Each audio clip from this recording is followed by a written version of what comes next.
ရှာကိုတန်ရှင်းရေးပြုလုပ်ရခြင်းရဲ့အကြောင်းရင်း9ရပ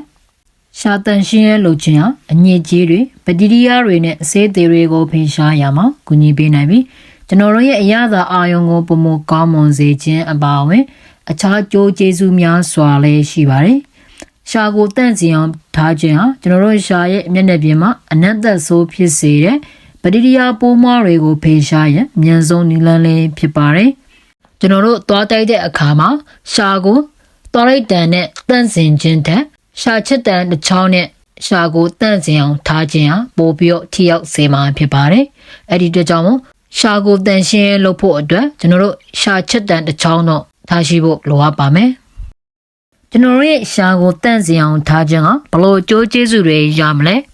အညစ်အကြေးတွေဘက်တီးရီးယားတွေနဲ့ဆေးတွေတွေကအချိန်ကြာလာတာနဲ့မျှကျွန်တော်တို့ရဲ့ရှာပေါ်မှာတည်ရှိနေတာပဲဖြစ်ပါတယ်ဒါကခရင်းနဲ့ဆိုးခြင်းကိုဖြစ်စေပြီးကျွန်တော်တို့ခရင်းတစ်ခုလုံးကျန်းမာရေးကိုဆိုးကျိုးဖြစ်စေနေတာဖြစ်ပါတယ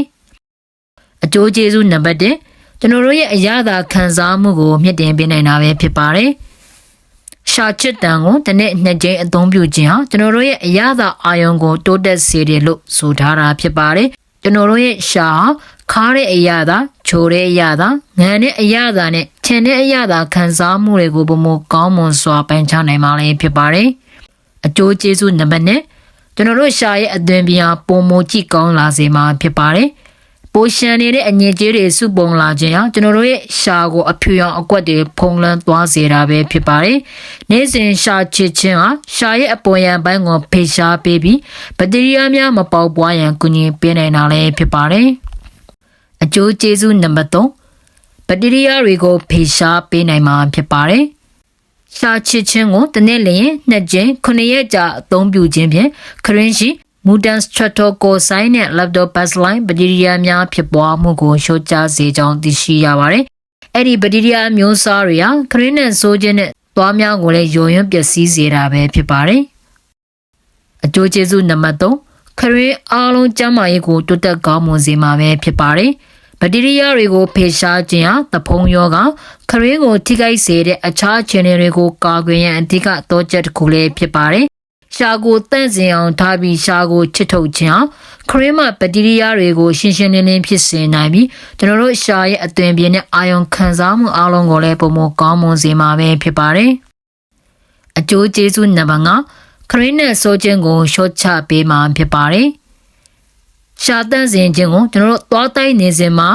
အတူလှုပ်ဆောင်ခြင်းဟာပုံမကောင်းမွန်စေမှာဖြစ်ပါတယ်ကျွန်တော်တို့သွားတိုက်နေစဉ်မှာသွားတိုက်ပြီးစီနဲ့ဒါမှမဟုတ်သွားမတိုက်ခင်မှာရှာချစ်တန်နဲ့ရှာကိုအနံ့ဆိုးများဖြစ်စေတဲ့ဘက်တီးရီးယားတွေကိုချစ်ထုတ်ဖေရှားခြင်းကပုံမထိရောက်စေမှာပဲဖြစ်ပါတယ်။ကျွန်တော်ရှာကိုတန်ရှင်းရလုပ်တဲ့အခါမှာသောရိုက်တန်ကိုအသုံးပြုတာထက်ရှာချစ်တန်ကိုအသုံးပြုပြီးရှာကိုတန်ရှင်းရလုပ်တာကဘာကြောင့်ပိုကောင်းတာပါတလဲ။ရှာကိုတန့်စင်အောင်ထားခြင်းဟာခရင်းနဲ့ဆိုးခြင်းကိုလျှော့ချရမှာအကျိုးကျေးဇူးများစွာပေးစွမ်းနိုင်တာလည်းဖြစ်ပါတယ်။ရှာကိုတန်ရှင်းအောင်ချစ်ထုတ်ခြင်းကခရင်းနဲ့ဆိုးခြင်းကိုတက်တာစေနိုင်မှာပဲဖြစ်ပါတယ်။နနက်ခင်းမှာရှာချစ်တန်ကိုအသုံးပြုခြင်းဟာနေကင်းဘက်မှာခရင်းနဲ့ဆိုးထွက်ခြင်းမှမကာကွယ်နိုင်ပါဘူး။အစာစားတဲ့အခါဘက်တီးရီးယားတွေစုပုံလာတတ်တာမို့ခရင်းနဲ့ဆိုးမှာစောရင်အစာစားပြီးတိုင်းရှာချစ်တန်နဲ့ရှာကိုတန်ရှင်းလုပ်ဖို့လိုအပ်မှာဖြစ်ပါတယ်။အနည်းဆုံးတော့သွားတိုက်တဲ့အခါရှာကိုချစ်ထုတ်ပေးရမှာဖြစ်ပါတယ်။အဲ့ဒါကဆိုးရတဲ့ခရင်းနဲ့ဆိုးထွက်ခြင်းနဲ့ဆက်ဆက်နေတဲ့မကောင်းတဲ့ဘက်တီးရီးယားများပေါက်ဖွားမှုကိုတားဆီးရန်ကူညီပေးပါလိမ့်မယ်။ဆော်လဖာဓာတ်ပေါင်း30ရာခိုင်နှုန်းပိုမိုပြီးဖေရှားနိုင်တာဖြစ်ပါတယ်။ဒါကြောင့်မို့ရှာကိုသောရိတ်တန်နဲ့တန်ရှင်းရလုပ်တာကလုံးဝမတန်ရှင်းတာထက်စားလို့ရှိရင်ပိုကောင်းမိမယ်။ရှာချစ်တန်ကိုအသုံးပြုတာကပိုပြီးထိရောက်စေမှာပဲဖြစ်ပါတယ်။ကျွန်တော်ရှာချစ်တန်မရှိခဲ့ဘူးဆိုလို့ရှိရင်တော့ရှာချစ်တန်ကိုဈေးကွက်အတွင်းမှာပလတ်စတစ်ကျင်းနီနဲ့စတီးလက်စတင်းပြုလုပ်ထားတဲ့ရှာချစ်တန်မျိုးစားအများကြီးကိုဝယ်ယူရရှိနိုင်မှာဖြစ်ပါတယ်။တကယ်လို့ရှာချစ်တန်မရှိဘူးဆိုလို့ရှိရင်တော့ကျွန်တော်တို့တိုက်နေတဲ့သွားရိုက်တန်လိုမျိုးအိတ်သုံးပစ္စည်းတွေကိုအသုံးပြုလို့ရပါတယ်။ဒါပေမဲ့အဲ့ဒါကတီးတဲ့ရှာချစ်တန်လိုမျိုးအနံ့ဖြစ်စေတဲ့ဘက်တီးရီးယားတွေကိုလုံးဝကင်းအောင်ဖေရှားနိုင်မှာတော့မဟုတ်ပါဘူး။ကျွန်တော်တို့ရှာကိုတန်ရှင်းလုပ်ပြီးတဲ့အခါမှာကျွန်တော်ရဲ့ရှာချစ်တန်ကိုရေနွေးနွေးနဲ့ဒါမှမဟုတ်ဆက်ပြာဖြင့်ဆေးကြိုးပြီး6အောင်တန်ရှင်း6တွေ့သောနေရာမှာတင်ဆေးထားပါ ကျွန်တော်တို့ရှာတန်ရှင်းလုပ်တဲ့အခါမှာများသောအားဖြင့်2မိနစ်အောက်သာကြာတတ်တာဖြစ်ပါတယ်။တနေ့တာလုံးလိုအပ်သလိုပြန်လည်ပြီးတော့ကြတော့အသုံးပြုနိုင်မှာပဲဖြစ်ပါတယ်။ကျွန်တော်တို့ရှာကိုတန်ရှင်းလုပ်တဲ့အခါအရေးကြီးဆုံးအချက်ကgut reflex ကိုနှိုးဆွခြင်းပဲဖြစ်ပါတယ်။အဲ့ဒါကရှာချစ်နေရင်နဲ့အော့အန်နိုင်တာပဲဖြစ်ပါတယ်။အဲ့လိုမဖြစ်အောင်ရှောင်ရှားဖို့ဆိုလို့ရှိရင်တော့ရှာချစ်တန်ကိုရှာဖို့အဝေးကြီးမှမထားမိပါစေနဲ့။ကျွန်တော်တို့ရှာကိုဆဆချစ်ချင်းမှာရှာလေရနဲ့ထိပ်ဖြားတီတဖြည်းဖြည်းချင်းဆွဲချစ်သွားဖို့လိုအပ်မှာဖြစ်ပါတယ်။နောက်တစ်ခုကကျတော့ကျွန်တော်တို့ရှာကိုတန်ရှင်းရလုပ်တဲ့အခါမှာအရသာခံမှုတွေကိုမထိခိုက်စေရန်နဲ့အရေးပြားကိုမပြတ်စည်းစေရန်အရေးကြီးတာဖြစ်ပါတယ်။အဲ့လိုမျိုးမဖြစ်ပေါ်စေရန်ရှာချစ်တဲ့အခါမှာဖိအားကိုတဖြည်းဖြည်းချင်းတိုးပြီးတော့ကြတော့လှုပ်ဆောင်ပေးပါ။ကျွန်တော်တို့ကခရင်းတန်ရှင်းရဲ့အတွက်ရှာတန့်စင်ခြင်းပြင်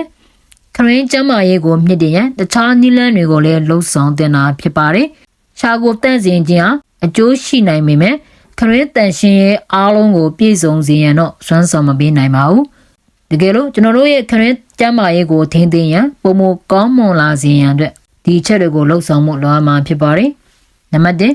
Pro-Right အခြေခံနဲ့သွားလိုက်ဆေးကိုအသုံးပြုပေးပါ။နံပါတ်2သွားကိုတစ်နေ့လျှင်အနည်းဆုံး2ကြိမ်တိုက်ပေးပါ။နံပါတ်3သွားလိုက်တဲ့အခါမှာအနည်းဆုံး2မိနစ်ကြာအောင်တေချာပုတ်တိုက်ပေးပါ။နံပါတ်4ကျွန်တော်တို့သွားများကြားမှာရှိတဲ့ညက်နေတဲ့အညစ်အကြေးတွေကိုဖေရှားရန်တစ်နေ့လျှင်အနည်းဆုံး2ကြိမ်ပုတ်တိုက်ပေးပါ။နံပါတ်5ခရင်းထောက်ခြင်းကိုတက်တာစေရန်တစ်နေ့သာလုံးရေများများတောက်ပေးပါ။နံပါတ်6ရှာမအဖူးကျိတ်ဖြစ်စေနိုင်တဲ့ဆေးရွက်ကြီးထွက်ပစ္စည်းတွေကိုသုံးစွဲခြင်းမှရှောင်ကျဉ်ပေးပါ။နံပါတ်9ပုံမှန်စင်ဆေးခြင်းနဲ့တန်ရှင်းရေးပုံမှန်ပြုလုပ်ပေးပါ။အဲ့ဒီအကြောင်းအရာလေးကတော့ခရင်းကျန်းမာရေးအတွက်အရေးကြီးမဲ့အချက်လေးတွေကိုပြောပြပေးသွားတာပဲဖြစ်ပါတယ်။နားထောင်ပြီးကျန်းမာရေးအကျိုးကျေးဇူးတစုံတရာရရှိလိမ့်မယ်လို့လည်းမျှော်လင့်ပါတယ်။ကျန်းမာရေးဘူးတူတာတွေတိုးပွားပြီးစိတ်ချမ်းသာခြင်းကိုယ်ကျန်းမာခြင်းနဲ့ပြည့်စုံနိုင်ကြပါစေ။